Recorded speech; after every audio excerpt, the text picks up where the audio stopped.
Halo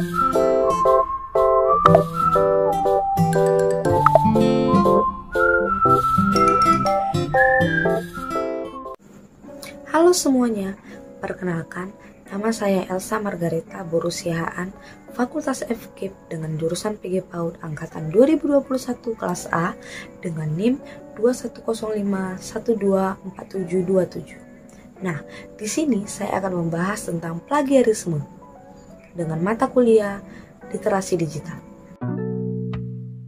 Apa sih plagiarisme itu? Plagiarisme adalah perbuatan atau tindakan menjiplak dan mengambil hasil karya orang lain tanpa seizin pembuat.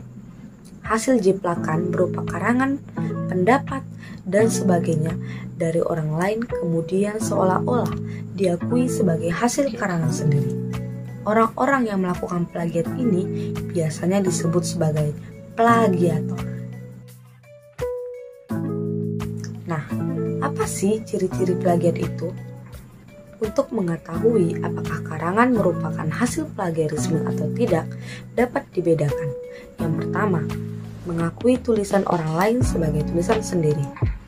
Yang kedua, mengakui gagasan orang lain sebagai pemikiran sendiri.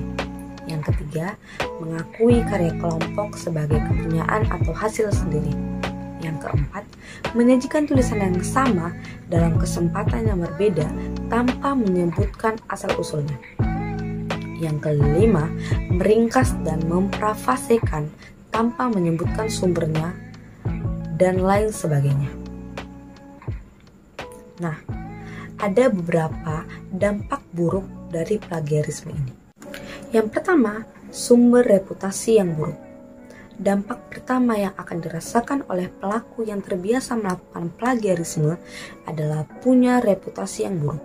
Seseorang yang diketahui pernah atau sering menjiplak karya orang lain, maka akan menurunkan kredibilitasnya.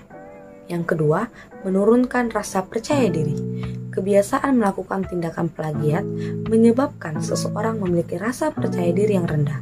Artinya, salah satu dampak plagiarisme adalah menurunkan kepercayaan diri pelakunya. Seseorang yang terbiasa menjiplak karya orang lain akan kurang percaya diri dalam menghasilkan karya sendiri. Yang ketiga, sumber hambatan terhadap kreativitas. Tindakan plagiarisme juga berdampak pada tumpulnya kreativitas. Dikatakan demikian karena kemampuan untuk menyampaikan ide, gagasan, kreativitas maupun inovasi menjadi sulit dilakukan.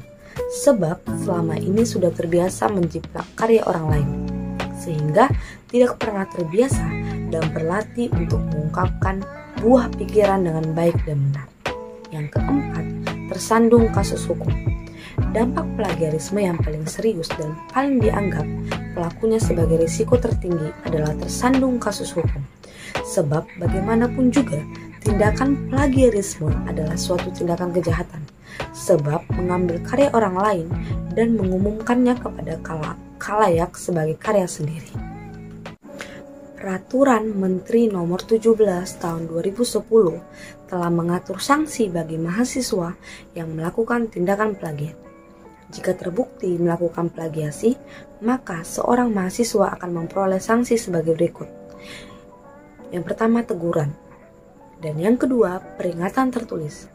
Yang ketiga, penundaan pemberian sebagian hak mahasiswa Yang keempat, pembatalan nilai.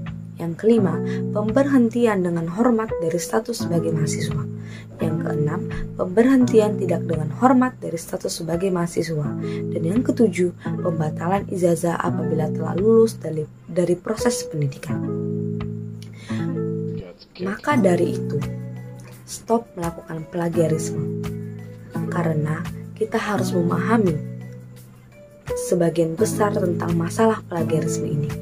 Maka dari itu, jika kita ingin menuliskan opini kita, sebutkanlah dengan jujur dan menulis sumber rujukan yang kita gunakan dengan melakukan kutipan, sehingga akan terlihat jelas bagian mana dari karya kita yang merupakan ide atau gagasan orang lain dan yang mana yang merupakan ide atau gagasan kita sendiri. Demikian penjelasan dari saya. Terima kasih.